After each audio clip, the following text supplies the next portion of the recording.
Good afternoon, everyone. Welcome to the Washington Brief for Tuesday, December 2nd, 2025. It's my pleasure to introduce Dr. Michael Jenkins, president of the Washington Times Foundation, which sponsors this webcast.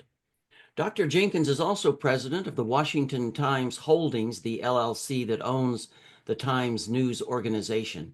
He has led many successful fact-finding trips to Korea for policy experts and peace initiatives to the Middle East for the Universal Peace Federation. Dr. Jenkins, good to have you. Welcome. Thank you, Larry. We're so happy to be back. Our topic today is escalating tensions between China and Japan. The Washington Times just had a headline yesterday on Thanksgiving, Taiwan to build up defenses against China on the front page. Japanese Prime Minister Sanae Takaichi remarked that a Chinese attack on Taiwan threatening Japan's survival could trigger a military response. A Chinese diplomat in Osaka fired off a text, now deleted, about cutting off her neck. Now, pushback is escalating on both sides, including trade, tourism, and entertainment. We're very happy to present at this program today Dr. Yoon Sun. We're hosted today by Ambassador Joseph DeTrani, our moderator, and also our lead commentator. He was special envoy for the six-party talks with North Korea and former director of National Counterproliferation Center. He's a senior advisor at Sandia National Laboratories and a member of the Council on Foreign Relations. Our other prestigious commentator is Dr. Alexandre Mansourov. Dr. Mansourov is an adjunct professor for security studies at the Edmund A. Walsh School of Foreign Service at Georgetown in Washington. He's also an adjunct professor of Korean studies at the School of Advanced International Studies at Johns Hopkins. And Dr. Yoon Sun is our keynote speaker and guest panelist today. She's a senior fellow and director of the China program at the Stimson Center. Her expertise is in Chinese foreign policy, U.S.-China relations, and China's relations with neighboring countries in authoritarian regimes.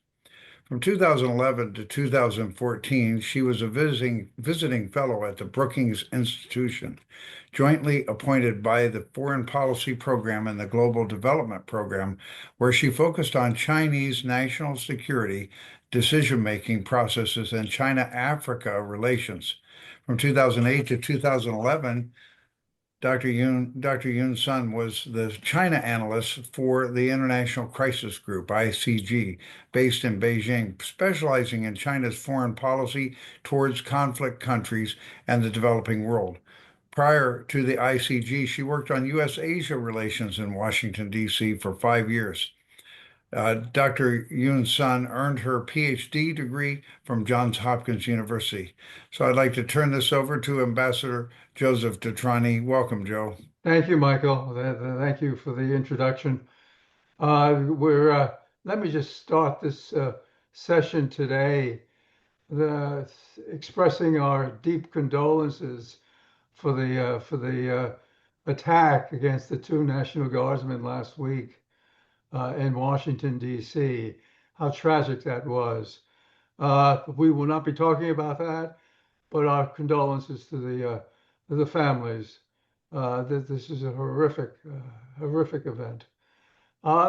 Today we'll be focusing on, as Dr. Jenkins indicated, we'll be looking at that tension between Japan and the People's Republic of China.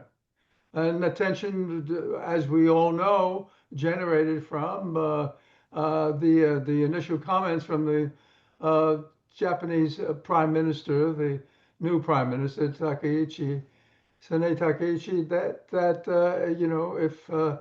if there is a blockade or a military move from the PRC towards Taiwan, that would be viewed as an existential threat to the security of the government of Japan. And Japan may have to take some military action in response. And that generated a very, very definite flare-up between the two countries. And this is where and the subsequent telephone conversation between President Donald Trump and President Xi Jinping.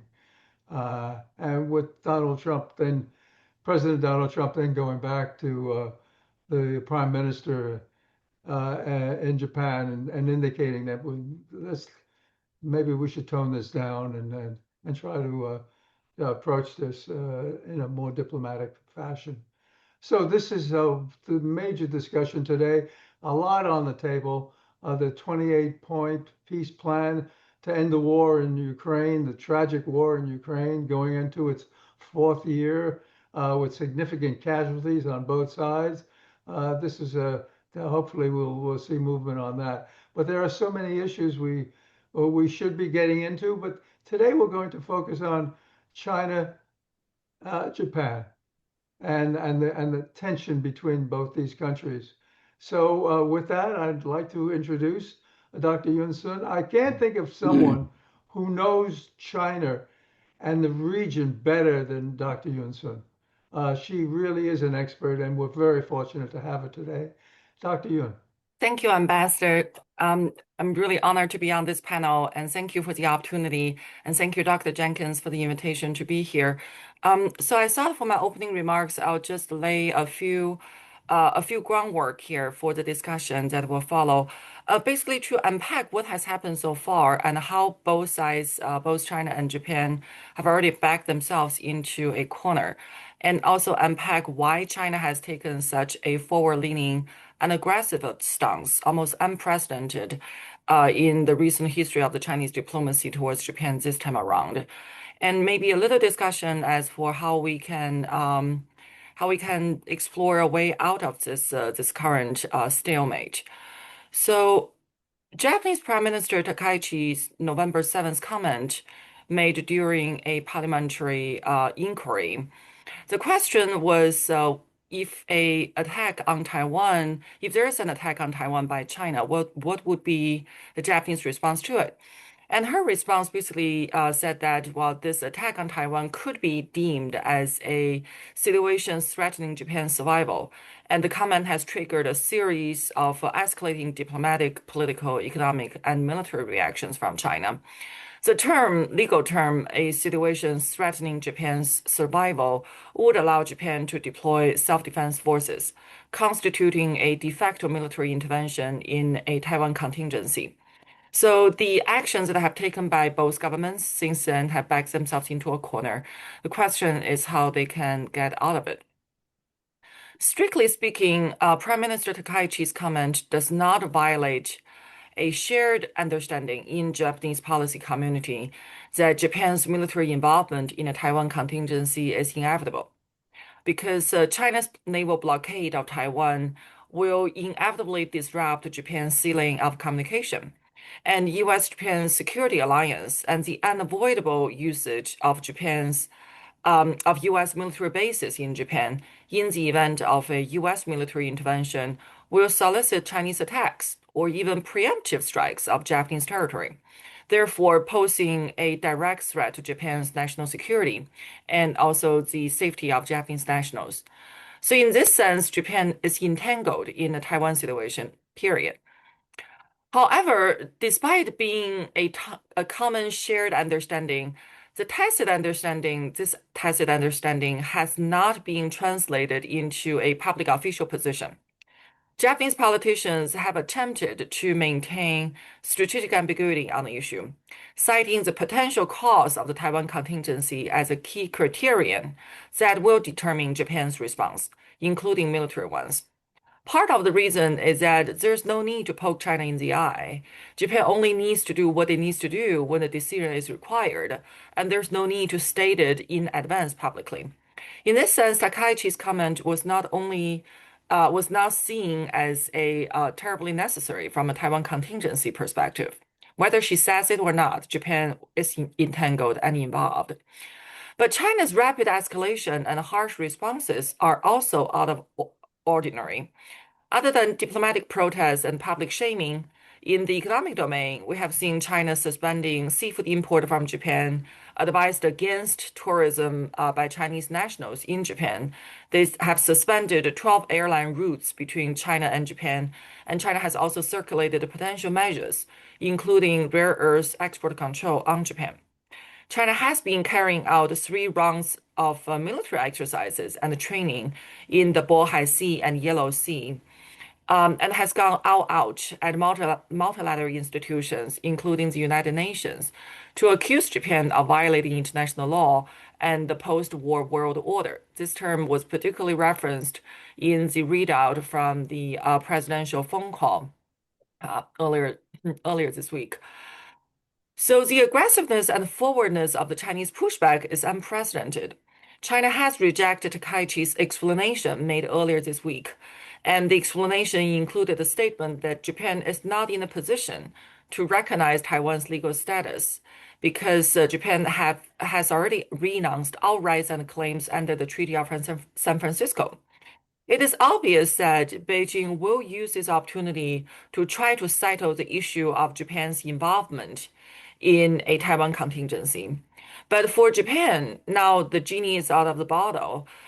Withdrawing or retracting the comment publicly is obviously not an option for the prime minister either. Her domestic popularity has soared as she has resisted the pressure from China. Her government could collapse if she formally retracts the statement, which will have significant impact for the future by implying that Japan has abandoned potential military intervention in the Taiwan contingency. So, as the Chinese government put it, Takaichi's comment is unprecedented in 3 ways. That one, it is the first time that Japan states a Taiwan contingency is a Japan contingency on the official level. And it is also, in the Chinese eyes, the first time that Japan expresses its ambition of military intervention, and the first time Japan, quote, issued a military threat against China. I think the accusation is quite inflated and exaggerated, but the severity of the Chinese responses reflects at least 3 considerations. First, China has always seen Japan as directly responsible and historically guilty for the Taiwan situation as it is today. Japan annexed Taiwan from China in 1895 per the Treaty of Shimonoseki.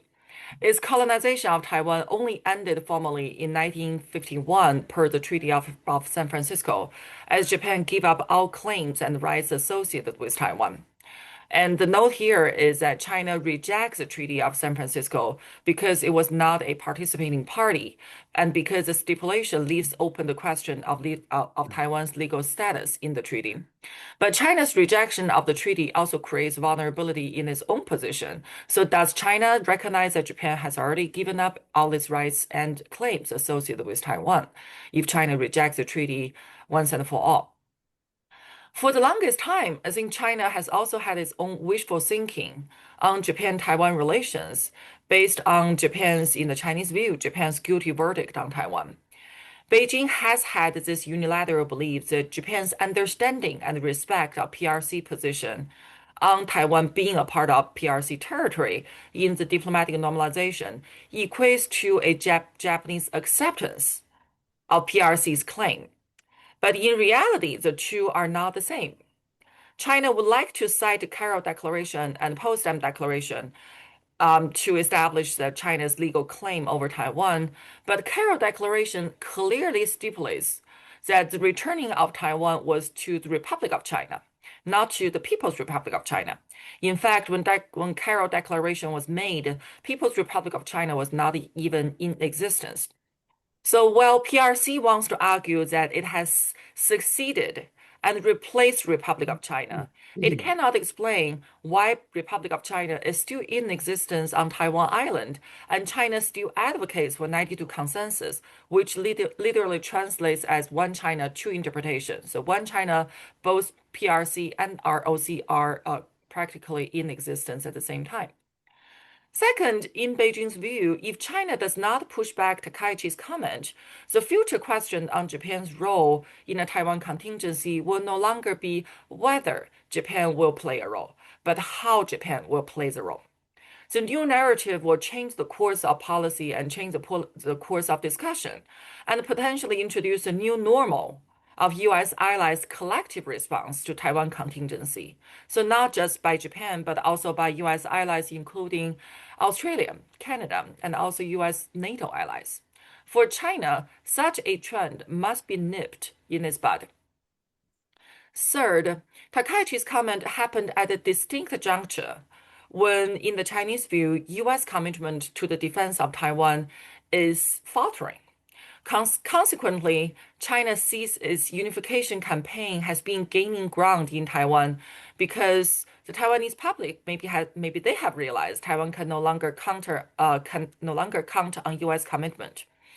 This, in the Chinese view, in Beijing's view, has led to the election of a pro-unification chairwoman of the KMT party, the opposition party in Taiwan last month. But now, Takaichi's comment obviously strengthened the position of the DPP, the pro-independence ruling party of Taiwan, and more importantly, will force the U.S. to recalculate its position because of the U.S.-Japan Collective Defense Treaty. In this sense, Takaichi's comment delivered a heavy blow to China's perceived victory in moving the needle of U.S. policy towards Taiwan, and also moving the needle of the Taiwanese public opinion. So currently what we're seeing is China is out for blood. Beijing aims to use this opportunity to the maximum to push back, to set the record straight, and deny Japan any legitimate role in a future Taiwan contingency. But if you think about it, there's very little China can do to actually force Takaichi to retract her comment, especially if Japan is willing to carry the cost of economic sanctions and China's diplomatic rage.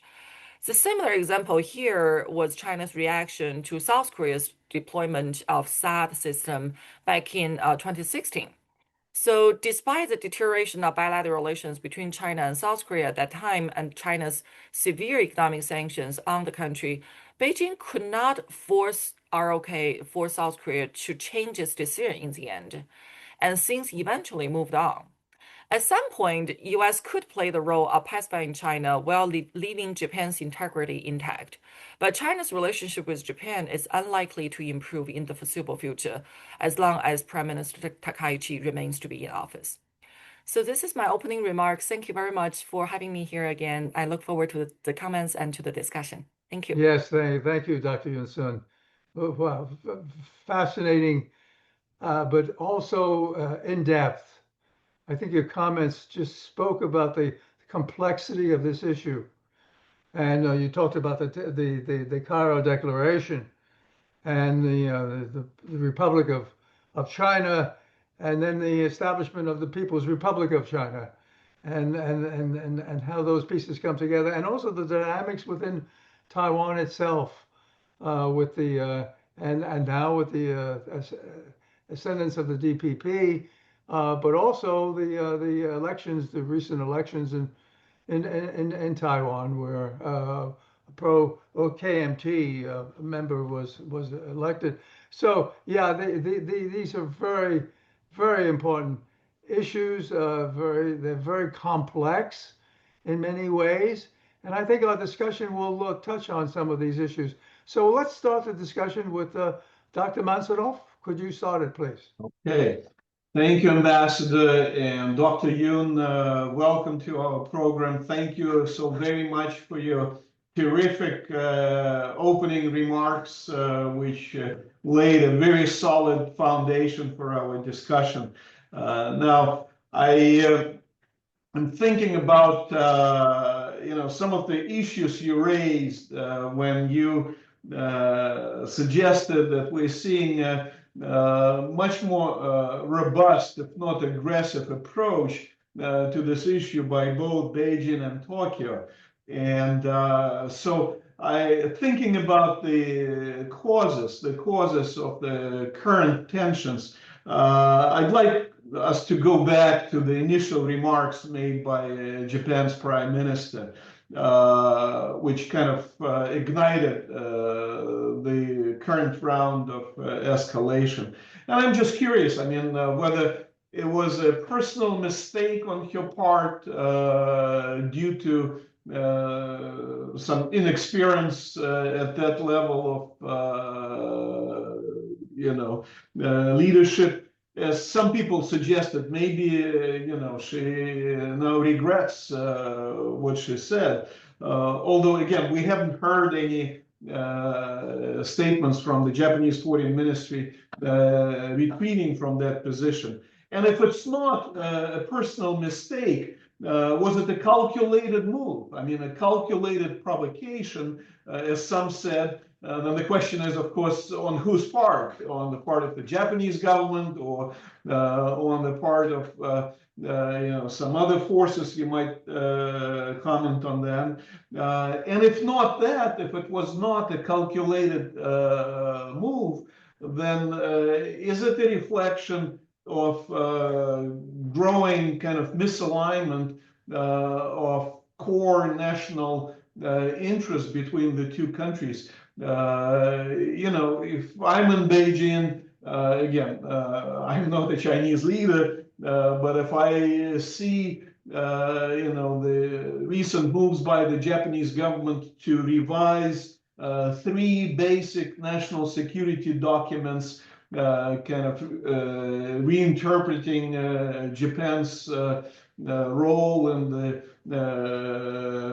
post-World War order, kind of allowing more flexibility and more robust use of the self-defense forces and all the contingencies outside Japan. When I see some moves by the Japanese government to revise the 3 non-nuclear principles, which used to be a taboo, and now not only they openly talk about it, but you know, the new government in Japan indicated its willingness to relax some of those non-nuclear restrictions. When I see the efforts by the Japanese government to boost its arms exports, especially the decision to sell to the United States a Japanese version of the Patriot air defense system.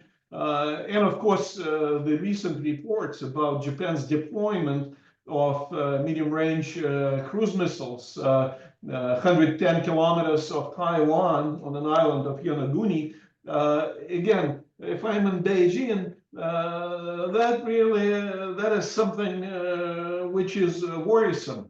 And now when I hear an official statement that Taiwan's contingency is Japan's contingency, that any threat to Taiwan's security will be regarded as a threat to Japan's national security. Again, given all the historical memories of Japanese kind of aggression in the past, yeah, you know, I can understand why Beijing decided to kind of basically to wake up and push back, and some say maybe it's long overdue. So I'd like to hear kind of your thinking about why do you think you know that what happened.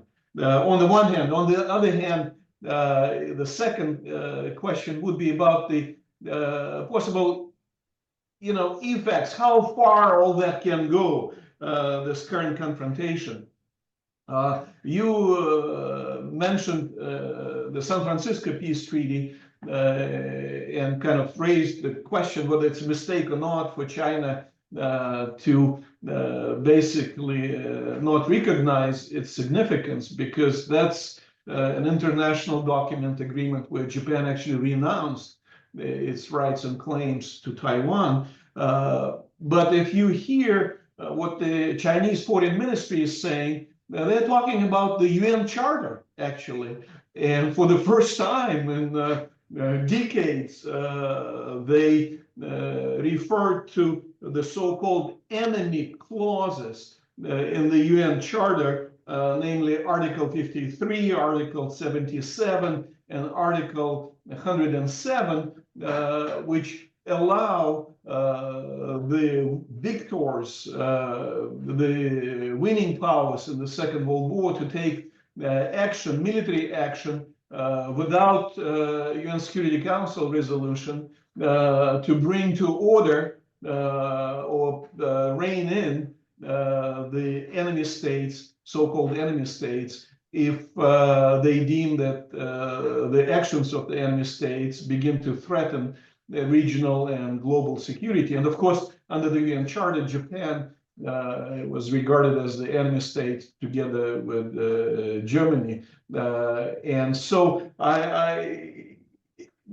question is, again, under that rubric, how far it all can go. Is Beijing bluffing, by raising these references, by putting on the table the enemy clause provisions, or is it serious about actually carrying out some preventive military action here before Japan actually increased its defense spending not only to 2% of the GDP, but as some people wanted to 5% of the GDP, when the Japanese military really will kind of exponentially increase its capabilities. So, two questions. First, what's behind it? Some personal mistakes, strategic calculations, or a misalignment, growing misalignment of national interests. And second, how far can all this go? Is Beijing really serious about it? Or is it simply bluffing, trying to scare off a new untested leader of Japan? Thank you, Alexandra. This is a terrific discussion of what happened. I think the first question is for why it happened. We all have our guesses, right? I think there have been one string of thought saying that, well, she is not terribly experienced on this issue, so she was asked a question and she just answered to her best honesty. And honestly, I think her answer does reflect a shared consensus in the Japanese policy community that Japan will be involved. And there's not a big question as for Japan will, but still making the public statement is very different from having a tacit shared understanding within the policy community. And another argument is that she sees herself as the true believer or the true, what's a better word, true heiress, if you will, of Prime Minister Abe. And the late Prime Minister Abe, when he was still alive and politically influential, he had made comments after he left the position of Prime Minister that a Taiwan contingency would constitute a Japan contingency. So within the Liberal Democratic Party, there has been this established record or this belief that a Taiwan contingency will inevitably equate to Japan's involvement. But still, what she said is not untrue. The question is whether you state it publicly as a leader of the nation. But regardless of why she said what she said, I think the result is now we are where we are, and the question is, well, how do we get out of this? I think that gets into the interesting question, as Alexandra you mentioned, how far can it go? And I think the question behind this how far question is, what is China's endgame here? What is China trying to achieve from this episode of escalation? And here, I think Beijing is trying to use this opportunity to its maximum extent possible to prevent Japan's future intervention in the Taiwan contingency. The Chinese are using economic coercion, using a diplomatic campaign to establish basically a position internationally that Japan's military intervention in the Taiwan contingency is not only unacceptable, it will also be extremely costly for Japan. So it's basically to push the question back from how Japan will intervene to whether Japan should intervene. So I think the Chinese campaign is aimed at an end state where Japan's future involvement in the Taiwan contingency is not a decided matter. China is trying to instigate Japanese public opinion or to solicit basically Japanese economic cost to Japan that even Japan has to pay such a high cost for just a mere comment by the Prime Minister. Just imagine what the true cost will be if Japan does decide to intervene in a potential, if Japan does intervene in a future Taiwan contingency. Preemptive strikes at this stage, I think that's early because after all, so far what has happened is verbal statements and spats, but we haven't seen this current round evolving toward a military action against Japan. And honestly, just based on a comment from the Prime Minister, I don't think a Chinese preemptive military action would be warranted, and the Chinese will have a difficult time justifying why you're taking actions against Japan simply over a verbal comment by the Prime Minister. But I would not preclude the possibility of China being much more aggressive for example, in the Diaoyu Senkaku Island, in the maritime domain around the disputed island, and also in terms of the Chinese intrusion into Japanese aegis. So whether Japan will put up a fight and react to the Chinese intrusion, I think that's going to be potentially a point of future escalation if there is such an opportunity. But yeah, I think so far the Chinese action has been primarily political and economic and also diplomatic, but military actions do not appear to be the top priority at this stage. Thank you. No, this is very Thank good, Dr. Sun. Let me add on excellent questions from Alexander, and I think your answers were right on the mark. Let me just comment on a sense that I have, and I think a number of other people have, that maybe China overreacted to the Prime Minister's comments. Obviously, she's just recently appointed Prime Minister, and maybe as she's indicated, she's not going to be responding to hypothetical questions in the future along those lines. But very, it's almost reminiscent of the wolf warrior diplomacy and how China is going to be all over you if you misspeak. And in this case, I think, and as Dr. Sun, you indicated, this has sort of been the policy in Japan, but it's an unspoken policy. It's not put out there, but because it does, I mean, intellectually, but also pragmatically, it does affect the elements of Japan's well-being. When you look at the when you look at the Taiwan Strait, and when you look at the contingencies that could affect certainly Japan in an economic sense, but also national security sense. So I think maybe some would say, and I'm one of them who would say, sort of like an overreaction to this. But then the phone call between President Donald Trump and President Xi Jinping, and then the subsequent conversation that President Donald Trump had with Prime Minister Takaichi, that maybe you should tone this down. Maybe we should let's moderate our discussion on this, and with the announcement that he'll be visiting Beijing, he'll be visiting the People's Republic of China in April of 2026. Almost a sense that here you have the President of the United States telling the Prime Minister, the new Prime Minister of Japan, just tone it down. Let's not.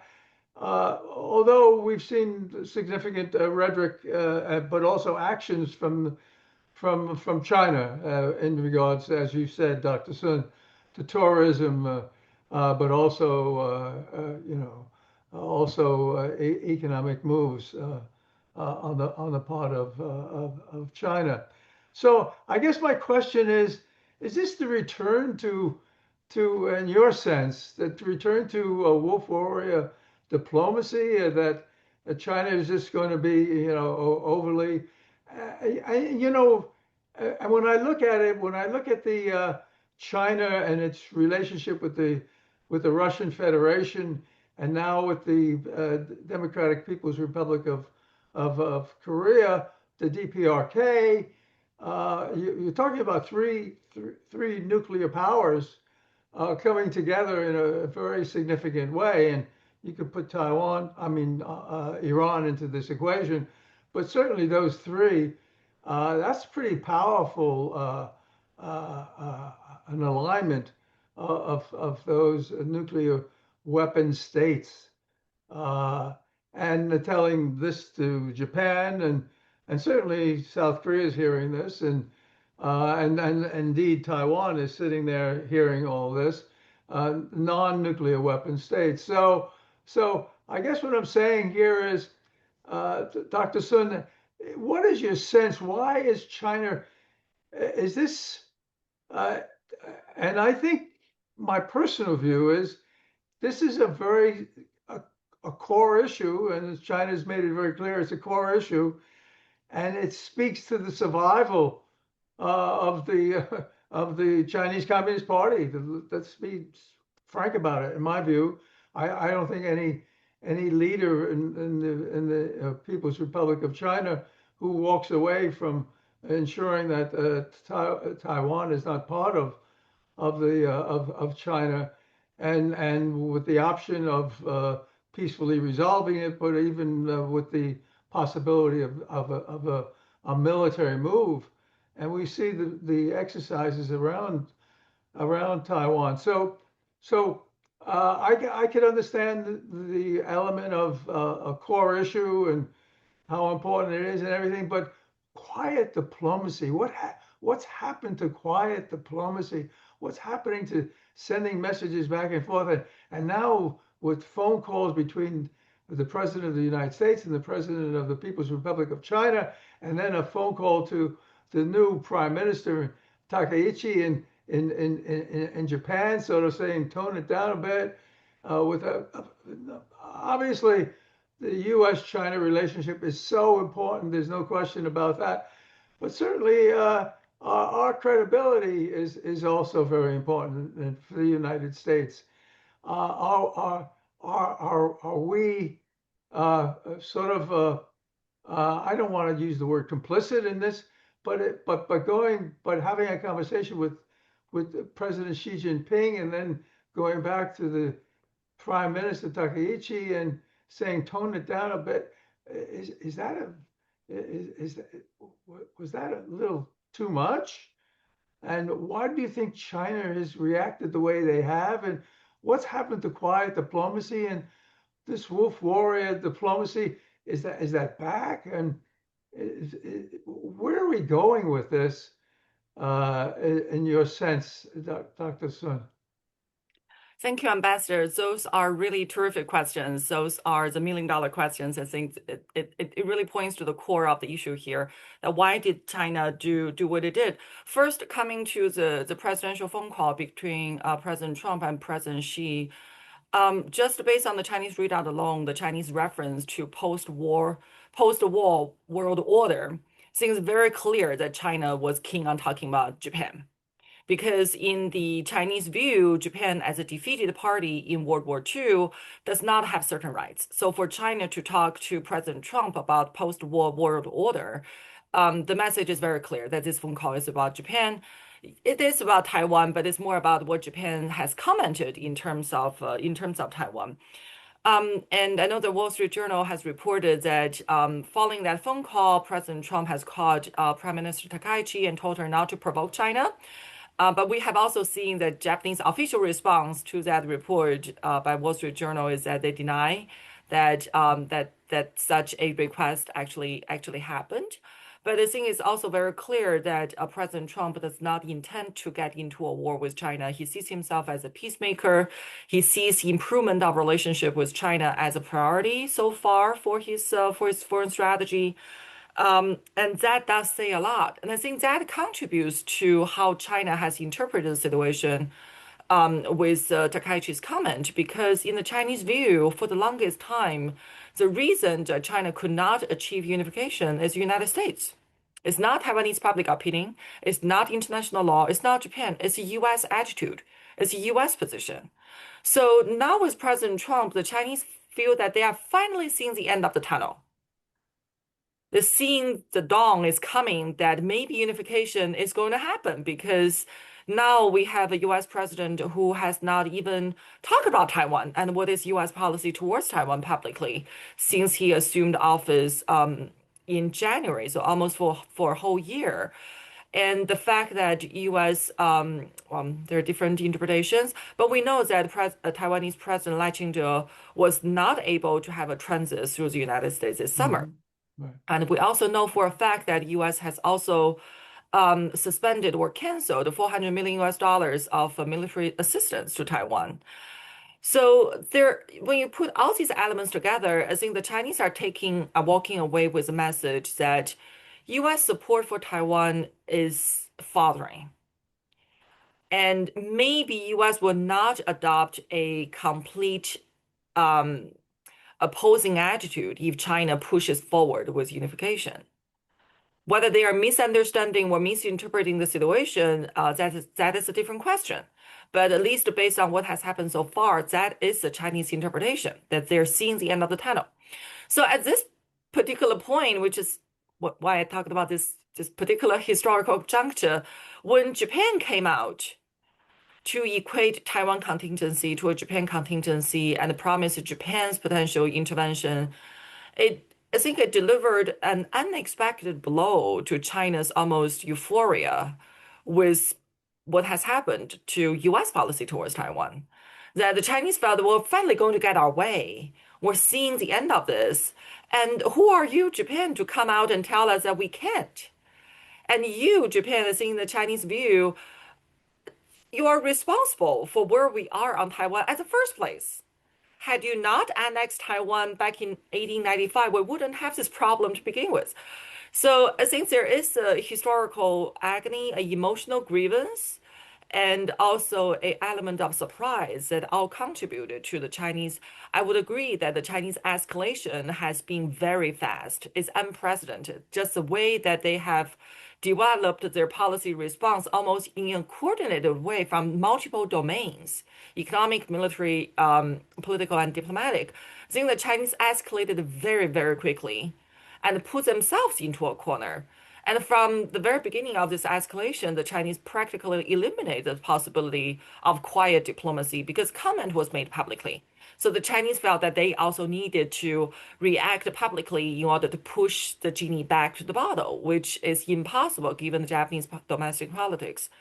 So I would say that if you look at China's current priority, I would not say that China's current priority is external, meaning that I don't think that Chinese leaders are prioritizing external affairs over what they have domestically.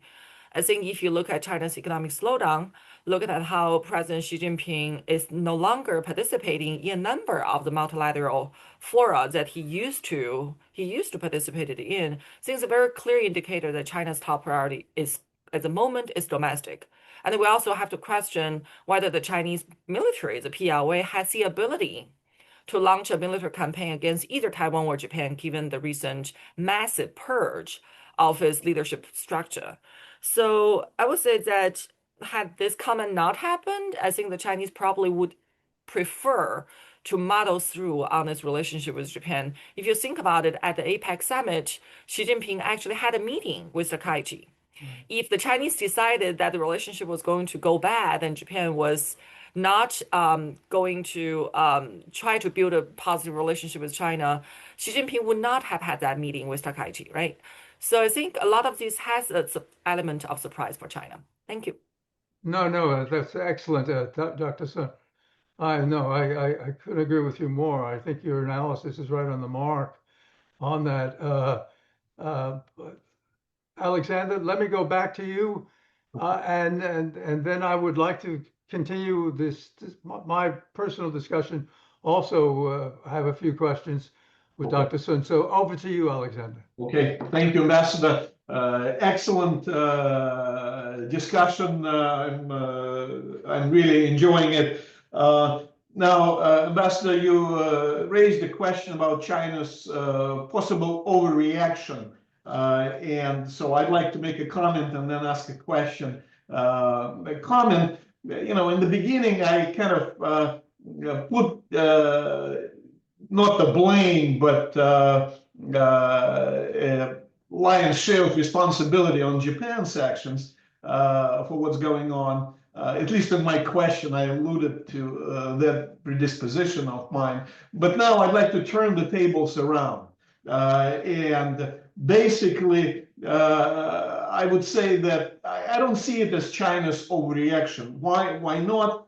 Because if China truly is preparing for the unification with Taiwan by military force, ultimately, as some analysts and observers argue, then what does it need to do? Again, to lay the groundwork for that, in addition to building military capabilities. It needs definitely to isolate Taiwan diplomatically by preventing other key regional powers from backing Taiwan. I mean, that's the lesson of the war in Ukraine. I mean, that's what Russia failed to do from 2014 by convincing the countries like Germany and France and Britain that any military intervention by NATO would be very ineffective, very high cost for them.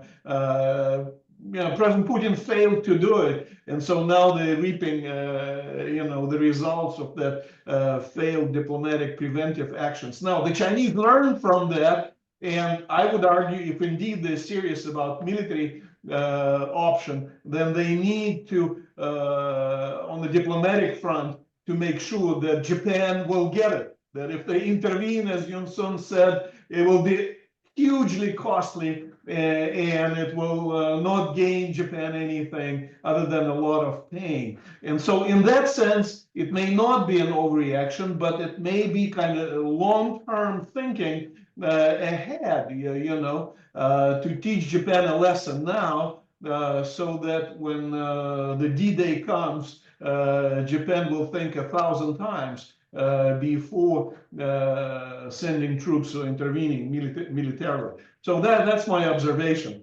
So that's why I'm puzzled. I mean, who is to blame for all this? Japan or China? Who is driving all that? And I see a lot of good reasons in Yun Sun's argument, very credible, good argument. Now, my question is on a different subject, and that is the impact of this tension between Japan and China on the Korean Peninsula. North Korea is a military ally of China and obviously is bound by a mutual defense treaty to come to the defense of China. And we know they can do it very well, looking at North Korean military assistance to Russia in the Ukraine situation. South Korea is a strategic partner of Japan. I mean, whether they're military allies or not, there are different views on that. But they talk a lot about military cooperation, military coordination. I mean, they try to do it bilaterally, trilaterally, whatever. Alexander, you have a question, please. Yes, the question is, what do you expect the impact of this tension to be on the Korean Peninsula, on relations between China and North Korea, between Japan and South Korea, if this tension, if this conflict gets aggravated and worsens? Thank you, Alexander. First, I would like to completely agree with you in terms of the your assessment on why the Chinese pursue this type of coercive actions and sanctions. And I think it's a very interesting topic to deliberate whether the Chinese economic coercion and sanction has been effective. Because if you look at the immediate effect, the Chinese sanction has almost never been able to reverse the decision that the sanctions were targeting on. Whether this is the, say, the Nobel Peace Prize to Liu Xiaobo, or it was the South Korean decision to deploy THAAD, the Chinese sanctions are not able to reverse those decisions. But the Chinese sanctions do have a future impact that will act upon the future calculus of the targeted government, meaning that South Korean government, when they think about its future decisions that would anger China, considering the previous economic cost of their decisions, I think they would think twice. And I think that's what the Chinese also intend to achieve with their coercion, that maybe this is overreaction. Maybe they're not able to make Prime Minister Takaichi to withdraw her comment, but the Chinese are also aiming to influence the future Japanese politicians' position on this matter. Just don't say this, don't state this position publicly. Then coming to the question of the Korean Peninsula is it's an interesting dynamics because we're definitely seeing China trying to build better ties with South Korea at the moment. I think the fact that China did not react, if you look at the Chinese reaction to the announced nuclear-powered submarine by President Trump, and South Korea will be in the process to acquire this submarine, is an entirely different response compared to China's response to AUKUS. So the Chinese have taken a much more moderate position toward the South Korean acquisition of the nuclear-powered sub, and you have to ask the question why. I think the fact that Lee administration just started its tenure, the Chinese are looking at 5 years to go with President Lee Jae-myung. They all play into the Chinese calculus. And among China, South Korea, and Japan, we know that they have a trilateral summit that has been suspended for a while. There was showing some signs of positive development, but now I think it's going to be back in the fridge. I think what the Chinese are trying to do is to try to pull closer with South Korea, while China's relationship with Japan is below zero. So part of that reason is the Chinese sees a historical alignment of position between China and South Korea vis-a-vis Japan because both countries were victims of Japan's military actions before and during World War II, right? So Chinese have always tried to play this historical card, telling South Korea that, well, you should have some distance with Japan. We are on the same side, and also by that token, I think the Chinese are also trying to undermine the U.S. security alliance system in Northeast Asia. I don't see an immediate impact on North Korea's calculus just yet, or China-North Korea relations. It could potentially have an impact down the road, but I think currently North Korea has other priorities. Thank you. No, Dr. Sun, that's excellent. Thank you for those excellent comments. Let me follow on to Alexander's comments about North Korea. KIDA, the Korea Institute of Defense Analysis, just came out with a report, which is, I don't think, overly stunning for people who've been watching North Korea, but I think for the average person, it is very significant, where they're talking about North Korea has currently a stockpile of nuclear weapons, which is in the hundreds. It could be over 100, and we've always put it at 50, 60, and so forth. So North Korea is building a nuclear weapons capability, and now with its, and Alexander mentioned this, with the Mutual Defense Treaty with the Russian Federation, probably getting some assistance, most likely getting assistance from Russia in regards to their nuclear program, but also their missile programs. Etc., in return for significant assistance to Russia in its war in Ukraine. So North Korea is a player, and North Korea is obviously aligned now with the Mutual Defense Treaty with the Russian Federation. I think the relations with China are improving. I think President Xi and the leadership in Beijing has reached out to some extent, and maybe because they're overly concerned about the relationship that Pyongyang now has with the Russian Federation. So North Korea is a player in this equation, a nuclear player in this equation.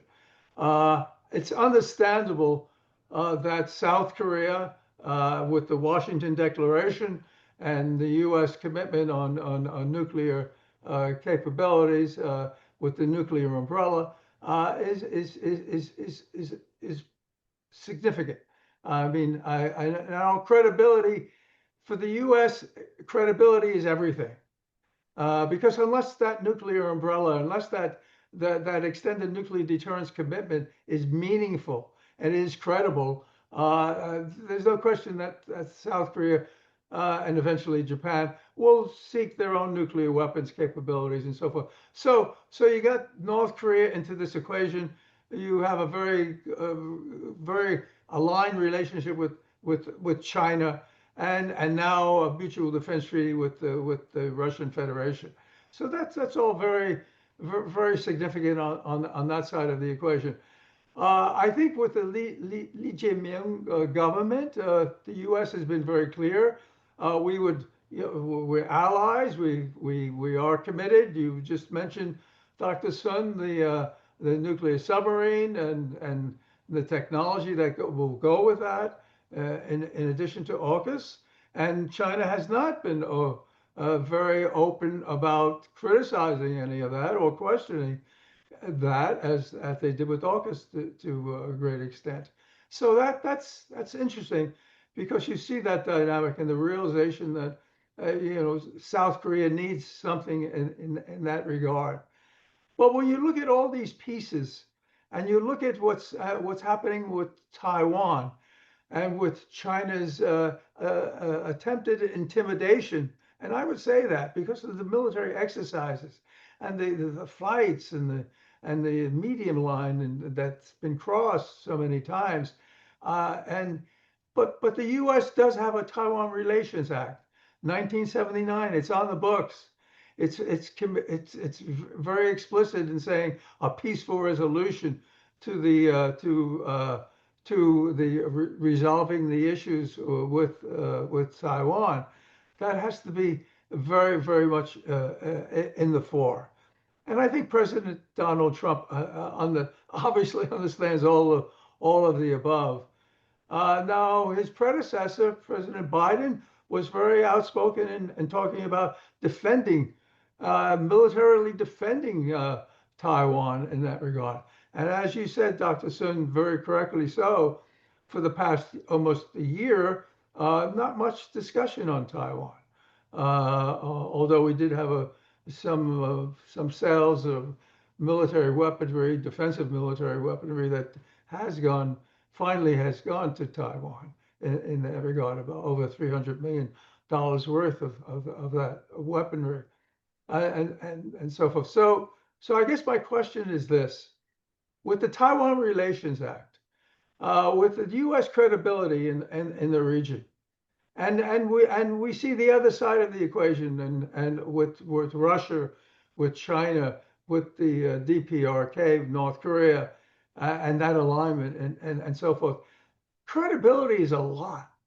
Is the U.S. going to lose its credibility? Will we see more countries like South Korea and Japan seeking nuclear weapons if we lose that credibility? And that has to be a key element for President Donald Trump. Because as you said, the relationship with China is so important. We don't want to have war. That doesn't make any sense. I mean, we were there for China in the 80s and so forth. And this is where the two countries need to come together. And I think our people in the United States, but also in China, realize we have to work together on the issues, whether it's pandemics and other issues that speak to the well-being, the common good that affects all people. And you mentioned President Donald Trump is seeking peace and his efforts in Gaza and now his efforts in Ukraine and so forth. So I guess my point is this. If the U.S. doesn't show resolve, if the U.S. doesn't say a peaceful resolution to issues with China, understanding the DPP is in power, but we've made some moves already to show that we are trying to moderate and to be a fair negotiator in that regard. But we do have commitments. We do have commitments, and credibility is a lot of that. And I mentioned early on in the introduction the 28-point peace plan. And some would say, what are we doing? Are we trying to appease President Vladimir Putin with with the Donbass going, with 600,000 troops being maxed, with telling them they can't join NATO? What are we doing? Will the U.S. lose its credibility? Put your analytic hat on this, and looking at it from the U.S. Issues as you have. Do we lose credibility if we're not hard on these issues, if we don't show resolve, and if we show extensive flexibility on some of these issues, like what's going on with Japan now and China in regards to Taiwan? What are the consequences, the long-term consequences for the U.S. and its allies and our credibility working with our allies? Thank you, Ambassador. Well, you really point to the key question or the debate currently is, has been ongoing since the beginning of the second Trump administration, right? Well, I would say first to begin with, none of these policies is a yes or no question. That we defend Taiwan or we do not defend Taiwan. One China policy is a range. There's a higher option, and then there's also the lower option. I would say that if you compare, I think in terms of the verbal commitment or the verbal expression of commitment, the Biden administration was definitely higher up. That the presidents came out 4 times to say that we will militarily intervene if China invades Taiwan. And then I think for the current Trump administration, we're seeing the lower option. That we are still, for example, we're still selling weapons to Taiwan, and we are still maintaining our certain commitments. Like, for example, currently there are more than 500 Marines currently in Taiwan joining basically provided joint training for the Taiwanese armed force. So none of these policies really black or white, that yes, we're doing it, or no, we're not doing it. But it depends on the degree and also the deliberation of the details. And I think it's also a curious question that, yes, you're absolutely correct, that our Taiwan One China policy is about a peaceful resolution of the Taiwan question, that we don't have a position in terms of the result, or eventually whether it's independence or it's unification. We only care about that the process to achieve that goal needs to be peaceful. And I think that's where things get a little fuzzy, because Taiwan Relations Act also talk about the Chinese coercive behavior needs to be countered by the United States. But when we think about the Chinese gray zone warfare these days, especially the cognitive warfare, the psychological warfare, so things that they have been doing to change the needle or move the needle of the Taiwanese public opinion, how do we counter that? And what would be an effective military means to counter those operations? And those operations, honestly, are what will be critical coming to the future Taiwanese public opinion and what they will prefer in terms of the future of Taiwan. And I'm not an expert on Russia-Ukraine, but I think there's always the question that U.S. must maintain credibility as what, and to achieve what. So on that question, I think different administrations have had different answers. That some of the strategists would prefer a much more forward-leaning or maximum interpretation of what U.S. needs to provide. And I think the current Trump administration is aiming for a lower version or a more cost-effective way of maintaining the U.S. credibility without sacrificing or without paying the maximum cost. So whether that is a correct approach, I think that will continue to be the focus of debate for the U.S. policy community. Oh, Dr. Sun. Could I make one? What a great quick statement. response. Alexander, we've gone over, but please, 1 second. Go ahead. Just 1 second. I want to say that as president of South Korea traveled around the world at various news conferences, he never took a question on the unlawful prosecution of Dr. Hakcha Han-moon. It's an international outrage that she is being politically prosecuted. It's a shame that international NGOs that are so much interested in the human rights in North Korea, they do not see what's going on in the South when 82-year-old grandmother is being held illegally in jail in inhumane conditions. It's a disgrace. Mother Moon must be freed now. Bring her home before Christmas. Alexander, thank you. Thank you for making those comments, because I think you're right on the mark. And I think we all would agree with you on your analysis of that. And hopefully we will see this come to a conclusion, a fair, just conclusion. And Mother Moon will hopefully she will get some apologies from the how she's been treated. Apologies and compensation. Yes, thank you for making those comments, Alexander.